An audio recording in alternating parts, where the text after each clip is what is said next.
বাল্যবিবাহে রাজ্যে প্রথম সারিতে থাকা জেলা মুর্শিদাবাদ, যেখানে ৫৫% মেয়ের বিয়ে হয়ে যায় ১৮ বছরের নিচে। এমনকি ১২ থেকে ১৩ বছরে বিয়েও বিরল নয়। NFHS-5 রিপোর্টেও তার প্রতিফলন দেখেই জেলাশাসক জুন মাসে পাইলট প্রজেক্ট ঘোষণা করেন বহরমপুর ও হরিহরপাড়া ২ ব্লককে ডিসেম্বরের মধ্যে বাল্যবিবাহ মুক্ত ঘোষণার। শুক্রবার ছিল মিডিয়ার ভূমিকা নিয়ে বৈঠক। সেখানেই অতিরিক্ত জেলাশাসক চিরন্তন প্রামাণিক স্বীকার করলেন পরিস্থিতি কিছুটা ভালো হয়েছে। কিশোরী বয়সে গর্ভবতী হওয়ার ঘটনা ২০% থেকে নেমে ১৮% হয়েছে। পরিসংখ্যান দিয়ে তিনি দেখান ২০২৩ সাল ও ২০২৪ সালে যেখানে ১৩০ ও ৪৭১টি নাবালিকার বিয়ে বন্ধ করেছে প্রশাসন, এবছর মে থেকে জুলাই ৩ মাসে প্রায় ৬০০টি বিয়ে বন্ধ হয়েছে। কম বয়সে বিয়ের মামলাও বেড়েছে কয়েক গুণ। এসবের পিছনে মিডিয়ার ভূমিকা ছিল গুরুত্বপূর্ণ।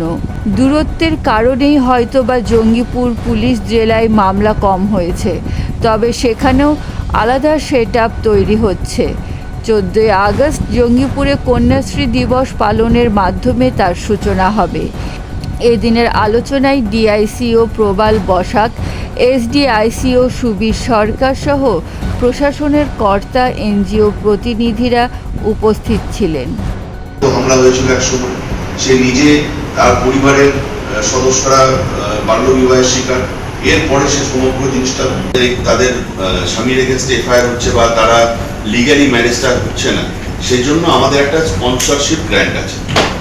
এই স্পন্সরশিপ গ্র্যান্ট আমরা ৪,০০০ টাকা করে প্রতি মাসে মেয়েটি বা ছেলেটি, অর্থাৎ ওই সন্তান যতদিন না পর্যন্ত ১৮ বছর বয়স অ্যাটেন্ড করছে, প্রতি মাসে পেতে থাকবে। এই স্পন্সরশিপ গ্র্যান্ট বেঁচে উঠছে এবং তাকে বড় হতে হচ্ছে। এই জন্য আমরা স্পন্সরশিপ গ্র্যান্ট, তাকে আইনগতভাবে সে স্পন্সরশিপ গ্র্যান্ট পাওয়ার অধিকারী, ছেলে হোক বা মেয়ে হোক, তাকে আমরা সেটা দিচ্ছি। এছাড়া মন্ত্রী করেছেন, সেই বাড়ির নাম না থাকা সত্ত্বেও দিতে পারছি কেন? কারণ স্পেশাল কিছু প্রভিশন ডিস্ট্রিক্ট ম্যাজিস্ট্রেটের আছে। যদি বন্যায় কারো ক্ষতিগ্রস্ত হয় তাহলে তিনি সেই নামটা যোগ করতে পারেন। এরকম মেদিনীপুর কলেজ থেকে PG diploma in rural development and panchayati raj করতে চান? তবে সত্ত্বর যোগাযোগ করুন স্ক্রিনে দেওয়া নাম্বারে।